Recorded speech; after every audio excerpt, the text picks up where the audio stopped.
रुसी राष्ट्रपति भ्लादिमिर पुटिनले बिहीबार साँझबाट 2 दिने भारत भ्रमण सुरु गरेका छन्। यो भ्रमण यस्तो समयमा भइरहेको छ जतिबेला अमेरिकी दबावका कारण भारतले रुसी तेल खरिदको मात्रा घटाएको छ। त्यसैले प्रधानमन्त्री नरेन्द्र मोदी र पुटिन बीचको वार्तामा तेल व्यापार एउटा मुख्य एजेन्डा बन्न सक्छ। यद्यपि विश्वको नजर भने दुई देशबीच हुन सक्ने सम्भावित हतियार खरिद सम्झौतामा केन्द्रित छ। विशेष गरी S-500 क्षेप्यास्त्र प्रतिरोधी प्रणाली र 5औं पुस्ताको Su-57 लडाकु विमान सम्बन्धी सम्झौता प्रमुख चर्चामा छन्। पुटिनका प्रवक्ता दिमित्री पेस्कोभले पनि Su-57 छलफलको एजेन्डा भएको पुष्टि गरिसकेका छन्। भारत लामो समयदेखि आधुनिक हतियारका लागि रुसमाथि निर्भर रहँदै आए पनि पछिल्लो दशकमा यो निर्भरता घटाउने प्रयास गरेको छ। सन् 2010 देखि 2015 को बीचमा भारतले आयात गरेको हतियारमध्ये 72% हतियार रुसबाट खरिद गरेको थियो, जुन परिमाण सन् 2015 देखि 2019 आइपुग्दा 55% मा झर्यो भने 2020 देखि 2024 सम्ममा 36% मा सीमित भएको छ।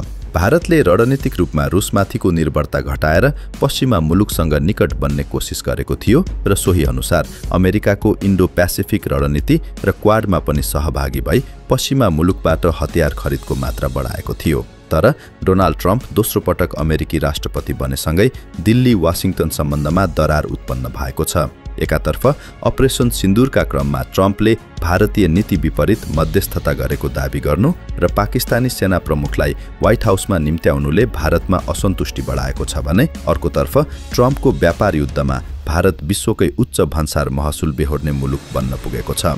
अमेरिकासँग दूरी बढ्दै गएको र पाकिस्तानसँगको बढ्दो सैन्य चुनौतीका बीच भारत आधुनिक हतियार खरिद गरेर आफ्नो सैन्य शक्ति उकास्न चाहन्छ।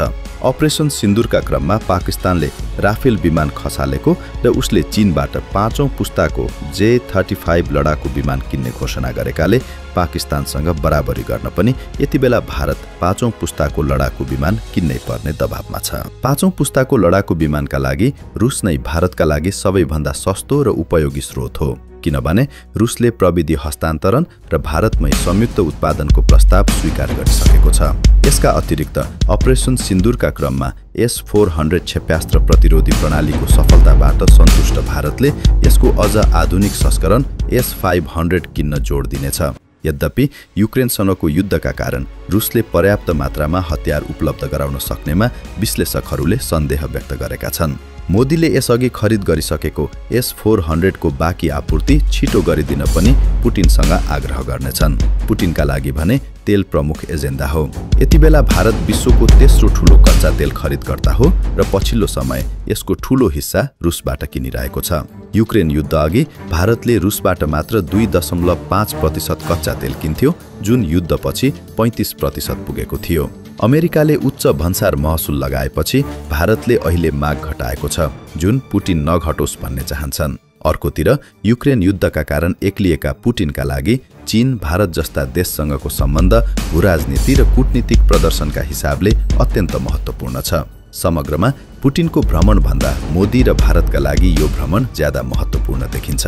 यतिबेला भारतका शत्रु र मित्र दुवै मोदीमाथि दबाव सिर्जना गरिरहेका छन्। पाकिस्तानसँगको दुश्मनी, चीनसँगको कटुता, युरोपको दबाव र अमेरिकाको व्यवहारले मोदी समस्यामा छन्। ट्रम्पको साँचो मित्र दाबी गरेका मोदीले उच्च कर बेहोर्दा अपमानित महसुस गरेका छन्। भ्रमणको मुखैमा जर्मनी, फ्रान्स र बेलायतका राजदूतहरूले संयुक्त लेख मार्फत रुसको आलोचना गरेर दबाव सिर्जना गर्ने प्रयास गरेका छन्। यस्तो अवस्थामा आफ्नो घोषित रणनीतिक स्वायत्त